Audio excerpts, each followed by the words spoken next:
Kia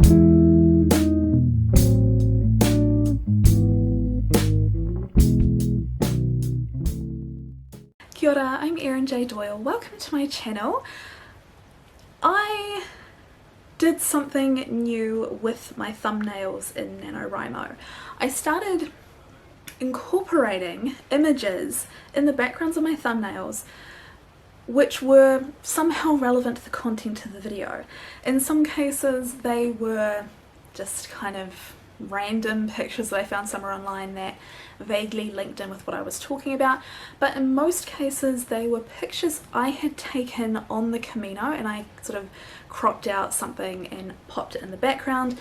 Most of the time these were things I either talked about in the video itself, or maybe they were things that actually showed up somewhere in the background of the video and then I have made it bigger and put it in the thumbnail. So I thought what I would do in this video is show you proper pictures of all the little background things from these videos so you know what they are.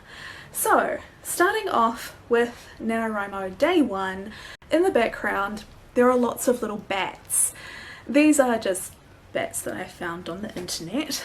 But the reason they're there is because that was the day that I found out that the New Zealand longtail bat, I was going to say short tail from right there, but I think it was the longtail.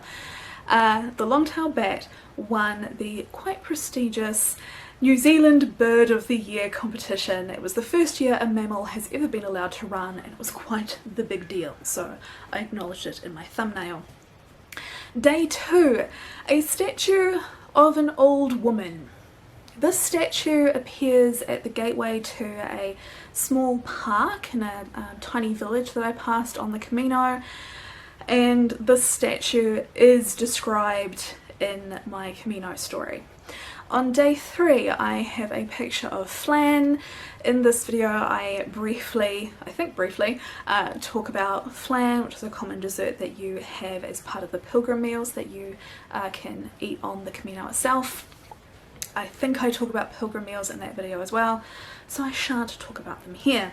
On day four there is a picture of a white octopus on a piece of slate. When I first saw this octopus in like 2015, I saw it and my immediate thought was, oh, Ghostopus! It is very obviously a ghost octopus. I don't know why. I can't remember if this sign is connected to a business or something, but it was in a town that has octopus imagery all throughout, and for some reason this is like the only photo of an octopus I took in that village, despite the fact that I've been to that village twice now. Obviously this is like the octopus that spoke to me. On day five there is a little weird shape in gold behind me. I actually cut it in half and put it in a weird place in the video, not in the video, in the thumbnail, but it is actually one image. This was carved slightly, like just quite shallowly, into just a random rock by the side of the path and then painted in gold. I believe I saw at least two of them. I only have one photograph of them though. I don't know who made them or why or when, but I thought they looked neat. On day six I include a mile marker. So you find these all along the Camino, and the further you walk the lower the number goes. So I think the one that I've included in the picture says, I think it's 86 kilometers, so this is a marker showing that 86 kilometers before the Church of Santiago, or St. James in Santiago de Compostela. It's not 86 kilometers to the ocean. That's possibly unnecessary detail. Moving on. On day 7 I included a whole bunch of pictures of potato chips because I became concerned that maybe potatoes were giving me a rash. There are further updates in other videos, but essentially I am not 100% sure. They remain in suspicion. On day 8 I have included a photo of the I was going to say statue, it's not a statue, but random structure-y thing at the top of the mountain that I walk every day. Day 9, I've included some of the imagery that is printed around the border of a Compostela. So this is the certificate of completion that you receive when you have walked the Camino de Santiago. On day 13, I have included a picture of an extremely large monument that you pass on your way into Santiago de Compostela. On day 14, I've included a picture of empanadas. On day 14, I did make empanadas, but the picture that I've included is of the ones that I ate in Spain, not the ones that I made at home. On day 15 and 16, I've included a picture of a patch that I have stitched to my backpack that says no pain, no glory, and has a picture of two very distressed feet. This was an image that I saw periodically, I think only on my second Camino. I don't remember it from my first, but you know, it's been some years now.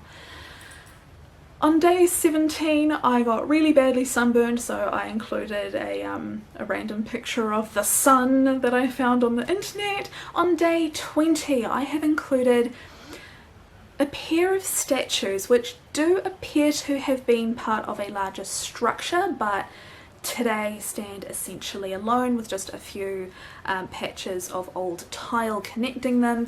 These mark the halfway point of the Camino de Santiago if you start in Saint-Jean-Pied-de-Port and walk the Camino Frances.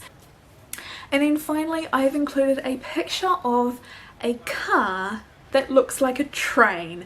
You find these in all the major cities, and they pull little open-sided carriages, and you just go on a little tour around the city, and they have a pre-recorded tour guide telling you about the various things that you pass in a multitude of different languages. Not the greatest tours in the universe, but you know, not a bad way to spend an hour of your day either. So those were the photos that I included in my thumbnails last month. I'm going to keep saying this month. I really like how my thumbnails have looked. I would like to keep doing this. The problem is that my videos are all here, and I don't know that I'm going to have stuff to include in all of my thumbnails. This will be the challenge, should I choose to accept it.